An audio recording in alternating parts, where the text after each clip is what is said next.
The Mello TV Evening News at 8 is brought to you by the Ministry of Health and Wellness. Coronavirus is in Jamaica, and I know you feel scared and worried. But you can't let COVID-19 divide us. Coronavirus infects all kinds of people. It doesn't discriminate.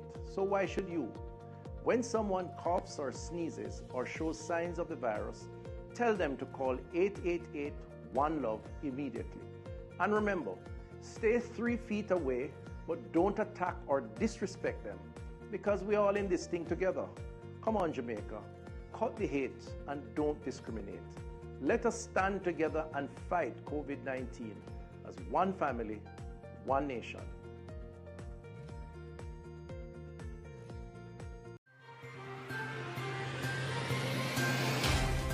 Tonight, an additional 7 COVID-19 related deaths and 95 new cases were recorded across Jamaica on Sunday, with the latest fatalities bringing the death toll from the coronavirus in Jamaica to 146 and total confirmed COVID-19 cases to 7,813. Minister of Health and Wellness Dr. Christopher Tufton says that volunteers of the recently launched COVID-19 mental health response program will play an important role in the island's community-based response. Just providing a forum for persons who may be lonely, to hear them out, to talk with them, and then they be able to discern if they need additional support. The Black River Police are carrying out investigations surrounding the death of a 9-year-old girl who reportedly died from injuries she received after she was allegedly shot by her elder brother with their father's fish gun while at home in Middlesex, St. Elizabeth on Saturday. And a councillor for the Raytown Division, Rosalie Hamilton, says a short period of curfew will not help solve the crime situation in the area, as the security forces need to carry out more intense investigations. The security force must be resolute in their actions, not to allow these persons who drove around and kill a lot of innocent people, shoot a lot of innocent people. They must not get away with it.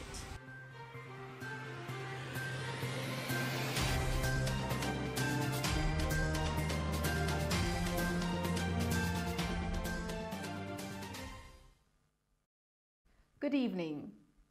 The Ministry of Health and Wellness is reporting that an additional 7 COVID-19 related deaths and 95 new COVID-19 cases were recorded across Jamaica on Sunday, with the latest fatalities bringing the death toll from the coronavirus in Jamaica to 146. 6 of the deceased are a 43-year-old female, a 45-year-old female, a 30-year-old male, a 73-year-old female, a 62-year-old male, and a 68-year-old male, all from Kingston and St. Andrew, which leads the nation in COVID-19 infections. The other coronavirus-related death was that of a 60-year-old male from St. Catherine. 3 additional deaths are under investigation. The 95 newly confirmed COVID-19 cases bring the total number of cases on record for the island to 7,813. Of the newly confirmed cases, 48 are males and 46 are females, with the sex classification of 1 person awaiting confirmation. Ages range from 1 to 96 years, and the cases were recorded in St. Catherine with 34, St. James 17, Kingston and St. Andrew 15, St. Anne and Trelawney 7 cases each, Westmoreland 6, St. Mary 3, Hanover and St. Thomas 2 cases each, Manchester and Clarendon 1 case each. There are 23 moderately ill patients and 20 critically ill patients among the 4,325 active cases now under observation in Jamaica. Recoveries increased by 75, bringing total number of recoveries to 3,237. Minister of Health and Wellness Dr. Christopher Tufton says that volunteers of the recently launched COVID-19 mental health response program will play an important role in the island's community-based response. At the ministry's digital COVID-19 conversation held at the S Hotel in Montego Bay, St. James recently, The minister explained that the program was conceived because of the need to provide support for citizens who have been struggling with the depression and other mental issues during the COVID-19 pandemic. We have launched this mental health response program to the COVID-19 pandemic, which calls on volunteers. And we are recruiting volunteers to be a part of this COVID response. We are intending on providing some basic training. A manual is being signed off on by PAHO, and it really begins with the basics of listening, just providing a forum for persons who may be lonely, to hear them out, to talk with them, and then they be able to discern if they need additional support. Then you contact the local health center, the mental health nurses, the mental health aides, who will now elevate any attention that is required. There are some basic things like helping them to shop, helping, encouraging walking around the house, even if you can't leave the yard. All these seem simple, but the fact is it can play an important role, and we will continue to speak about this program, and we continue to recruit and encourage persons to get involved. The church, you spoke about, there are restrictions there, but the church is a critical social institution in communities with outreach by members, the pastors, and others. And we want to encourage safe space in terms of the mask wearing and the physical distancing, but not total abandonment, if you will, of persons who need that level of critical support in order for them to cope. Another component of the initiative Dr. Tufton outlined is to encourage persons to call the ministry's mental health hotline at 888 New Life. That is 888-639-5433. The focus came as the country observed Mental Health Awareness Week under the theme COVID-19, Mental Health and Tourism. Meanwhile, during the ministry's digital COVID-19 conversation held at the S Hotel in Montego Bay, St. James, Dr. Tufton says the government is committed to protecting the tourism interest of the country. And we have more on this story with Colleen Mee. Minister of Health and Wellness Dr. Christopher Tufton says the government is committed to protecting the country's tourism interest. The government is committed to working with the tourism interests to ensure that we protect workers, protect those who visit us, and protect by extension the population, while giving an opportunity for persons to enjoy their livelihood in a way that is reflective of creating value and the benefits that flow from that.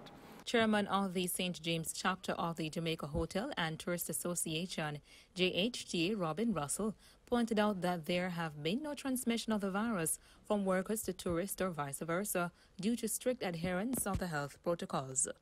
I can't say that any tourism entity has not been affected by COVID. Anybody that says they have the formula to come back to balance COVID with travel and tourism, it's not true. What I would say, though, is that this government has tried its best and has worked with the players in the industry to allow us to move forward as safe as possible. Establishing the corridor from Port Antonio all the way through to the South Coast, including some of Kingston, has done wonders in allowing us to stay open to do business. It has not been where we want it yet.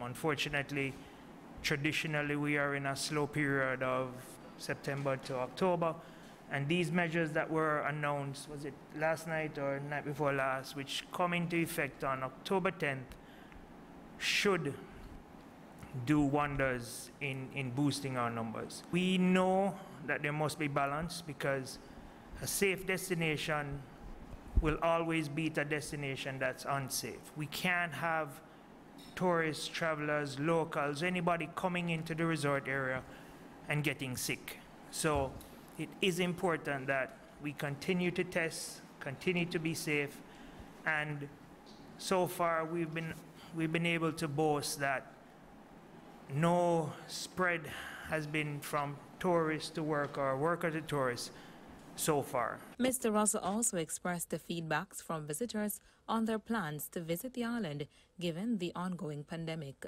Jamaica has a very strong brand. What we have realized now, though, is persons aren't booking way in advance again. We've noticed that the booking window has closed to anywhere from 2 to 4 weeks.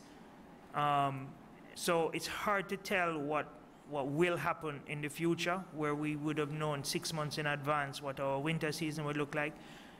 Persons are assessing, outbreaks, they're assessing flights, they're assessing everything at the last minute and then making a decision. What we are confident in, though, is the commitment of the travel partners in coming back to Jamaica. British Airways is now going to be flying into Montego Bay. Virgin has increased their flight loads into Montego Bay and out of Heathrow, which will give us a better access to Europe on a whole. We've noticed where American Airlines is now testing and has committed to the spaces and in Jamaica. So all the slots have been occupied. Flights are still coming in. People are excited to come to Jamaica, but it's just really hard to tell, with hotels just opening up in October, what our season would look like. But there is some optimism in what the season would look like. Reporting from Mello TV News, I'm Colleen May. Thanks, Colleen. Regional Technical Director at the Western Regional Health Authority, WRHA, Dr. Diane Campbell-Stennett, says the agency has increased its cadre of healthcare workers in the region to aid in the handling of the COVID-19 pandemic. We also increased our staff this year in anticipation of the surge. So under the Jamaica-Cuba bilateral agreement, we added 61 nurses to our cadre and 30 medical doctors. And with additional resource allocations, we hired an additional 27 medical doctors and 219 community health aides. Dr. Campbell-Stennett, who was addressing the Ministry of Health and Wellness digital COVID-19 conversations at the S Hotel in Montego Bay, St. James, also announced that the patient capacity in the Western region has increased. The staffing for the entire region is 3,815 persons, and we have 80 health centers and 4 hospitals. Of the 4 hospitals, there's 1 type A. So we started to build our capacity, and to share with you, our inpatient capacity has increased. Cornwall Regional has added additional beds and have moved up to 367 beds. 38 of those are used specifically for COVID isolation, and of those 38, 4 are high dependency unit beds. Savlamar Hospital has also increased its bed complement to 213, with 18 of those being isolation beds. Falmouth also has increased its capacity to 100, with 7 of those being isolation beds, and Nowell Homes have moved up to 60, with 2 specific isolation beds, but with a capacity to surge to 10 additional beds. So in total, we have 740 beds with 65 COVID isolation beds, including 4 HDU beds.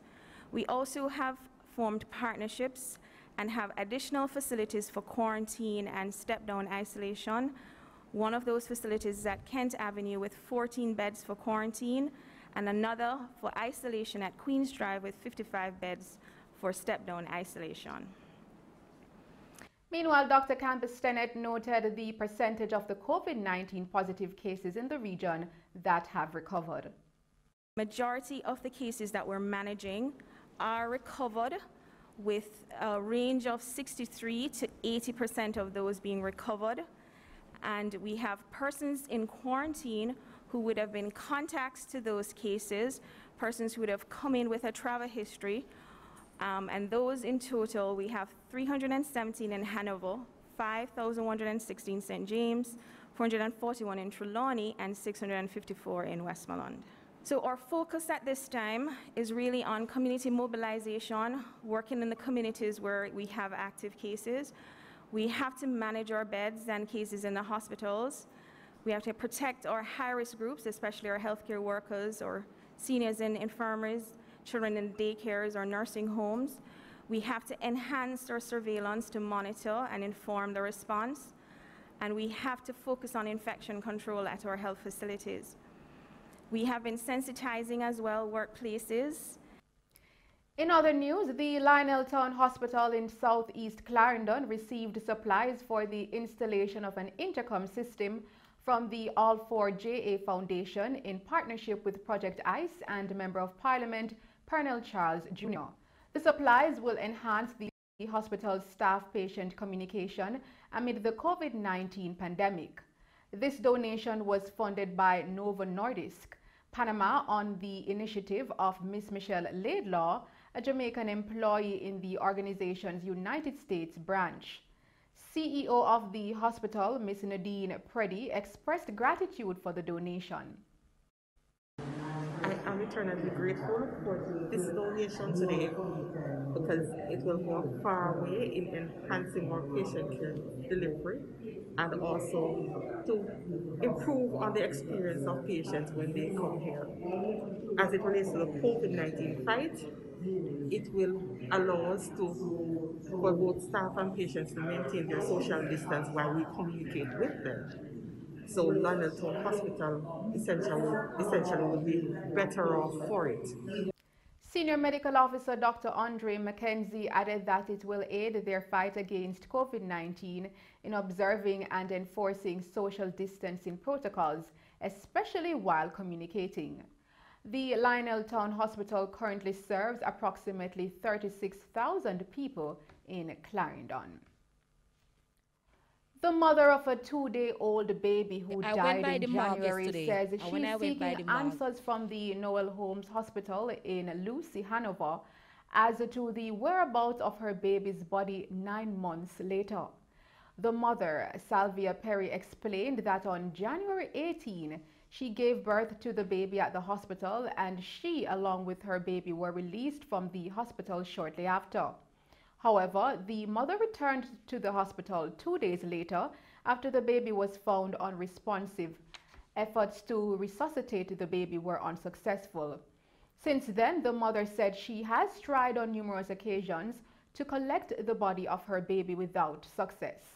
Ms. Perry explained that last Friday, when the family turned up at the morgue in Westmoreland, the baby she saw at the morgue was not hers. I went by the morgue yesterday, and when I went by the morgue, me and my baby father and the rest of the family was there waiting. While waiting, the lady said to me, the rain is falling, so we could not go around there as yet. Anyway, we did a waiting until the rain stopped, little drizzling, and I said to her, it's time for me now to go and see the baby. When I went round there, they have a baby wrapped in a yellow towel. Doing so, wrapping the baby in the yellow towel, I start to look at the baby. The baby is not my baby. That's a coolie baby they gave to me. They're trying to give me a coolie baby.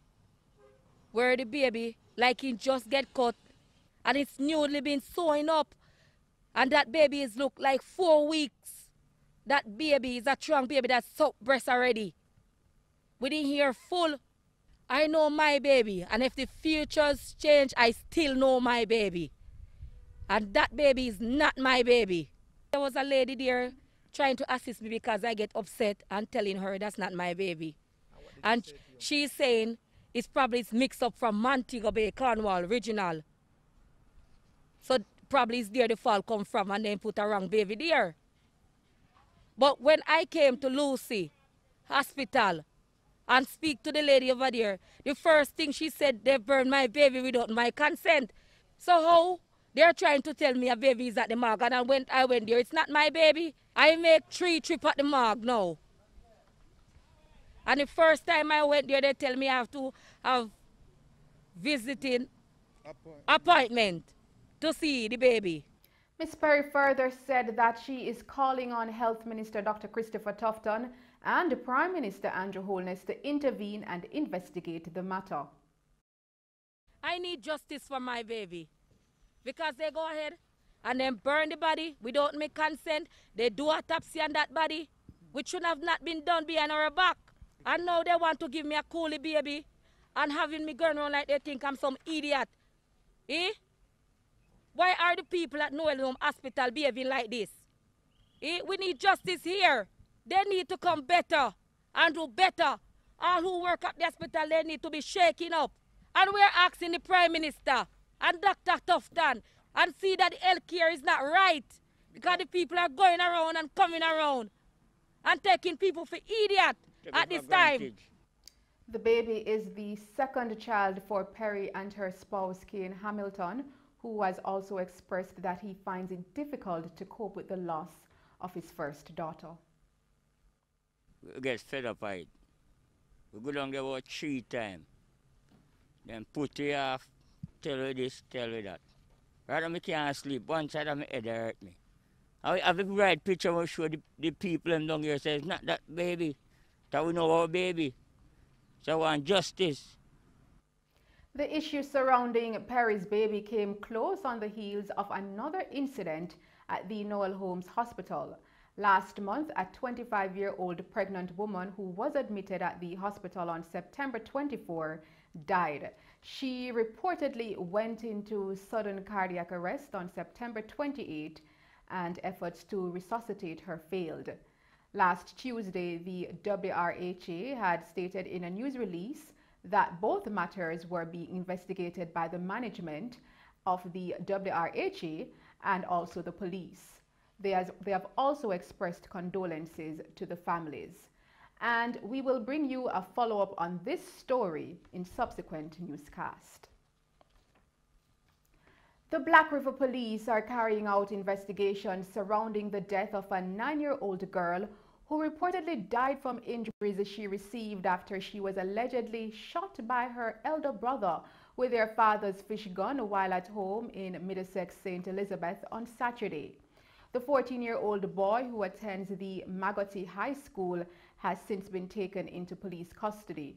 Reports by the police are that about 3 p.m., 9-year-old Monique Brown, who attends the Holland Primary School, her mother and 2 brothers were at the home when the mother, Stacy Ann Brown, reportedly went to have a shower in the bathroom.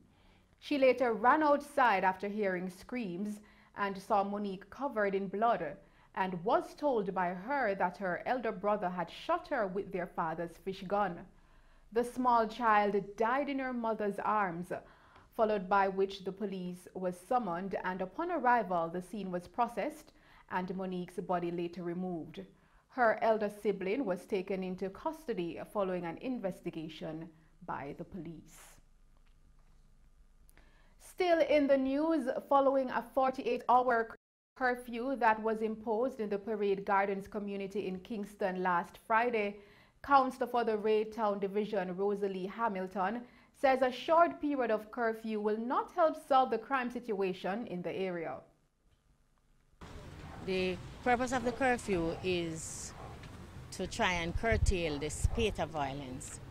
There is an increase in drive-by shooting and murders since the general election. It's for 48 hours. Just imposing a curfew is not enough.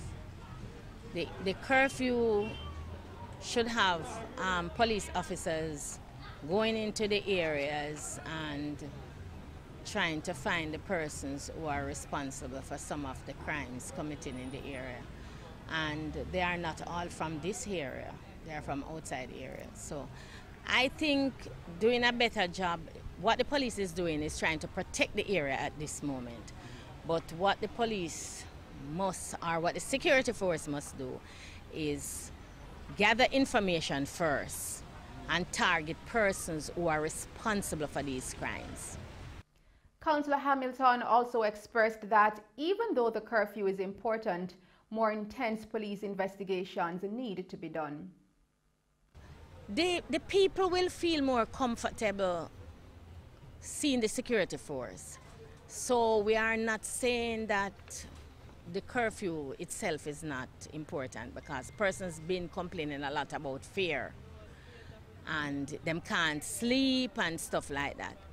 But what we need is more intense investigation, intelligence into what happened, and going after the perpetrators who are committing these acts. Because if they are allowed to get away with this, they will do it again. So the police, the security force, must be resolute in their actions, not to allow these persons who drove around and kill a lot of innocent people, shoot a lot of innocent people. They must not get away with it. In other news, following several break-ins at the shops of vendors in the Crossroads Market, vendors are asking the relevant authorities to step in and help. And we have more on this story with Colleen May. Vendors at the Crossroads Market in Kingston are calling on the relevant authorities to come to their assistance as they are being plagued by thieves. Upon our visit to the market, vendors say this has been an ongoing problem. The thief them are plagued with, them thief where you call. When you tell it, I don't think they report it to that KCC or MPM. Nothing not going on in here. We don't have a proper security system. We do have a one man with the year, yes, at night time, but how much him alone can do when him over here, so secure over here, so and then broke over there, so. Because we must on one side of the market, two sides. This is not the first time I've had a break-in at my shop. I had a break-in at the side of the shop. Before that, I had a break-in again at the front of the shop. Nothing was done by KCC. Nobody came, well, somebody came to speak to me. And that's just about it. The same thing has been happening, and other shops in here have been experiencing the same thing. So it's ridiculously frustrating now. The outside perimeters of the shop is not protected. The gate is open every single night, both gates. You know, there's no security over here, so it's just ridiculous. You want something to be done? Has to be done, because we're paying market fee every single week. So this makes no sense to paying market fee every single week, and then we have a break-in just every other week. How can the place be broken into two shops in one night? And it's not like the locks were something you just easily pick off. It took a lot of work to get it off, you understand? And so they go through the things. It's not like they just took up things. They got through. They had time enough to go through. In speaking with our news team, customers that shop at the market expressed that the security facilities need to be upgraded. Thieving is wrong. You know, if you go and come around and thief, people think might as well try get some work and try do. In terms like cameras, we could like stuff like that around here too, because 21st century. So people gonna need stuff like those, like cameras, so could track thieves. Cause I say the other day the thief lay the purse around that side too, running through the market also. So we need some kind of security like that, camera system security, to uplift the area. The security facility needs to be upgraded, you know what I mean? As in to say that at every entrance and exit, you have a security at that location where remotely you have someone walk through, and you know, people who's loitering, you don't have to exploit whatever they're doing, but actually, you know, you have an observer who observe what they're doing here, and people feel much more comfortable doing it, you know what I mean?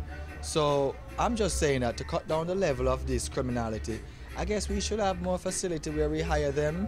You know, if we're not hiring them on the internet, then we're actually creating some jobs for them. You know what I mean? So it will actually distress the mind.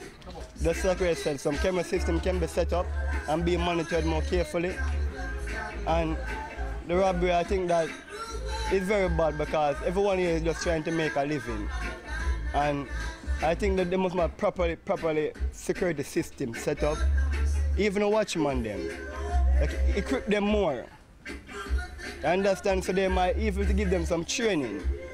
Yes? Because I'm not going to blame everyone saying that they must stay up and watch, because we're not perfect. So I'm just saying that I think more attention must be paid to the market, because it's a market. We'll bring you more on this story in subsequent newscast. Reporting from Mello TV News, I am Colleen May. Thanks, Colleen. As the nation observes Cybersecurity Month this October, citizens are being urged by the Jamaica Cybersecurity Incident Response Team, JACERT, to report cybercrime to the police, especially given the increased online usage brought on by the coronavirus COVID-19 pandemic. Head of JASERT in the Ministry of Science, Energy and Technology, Lieutenant Colonel Godfrey Sterling, has urged citizens to be vigilant and report all illegal online activities. He further stated that globally, the number of victims of cybercrime has increased exponentially since the early days of the pandemic. So persons are to be vigilant in reporting cybercrime so that culprits can be held. Lieutenant Colonel Sterling noted that the government remains committed to building a digital society. However, cybersecurity awareness is crucial for this to occur successfully and safely.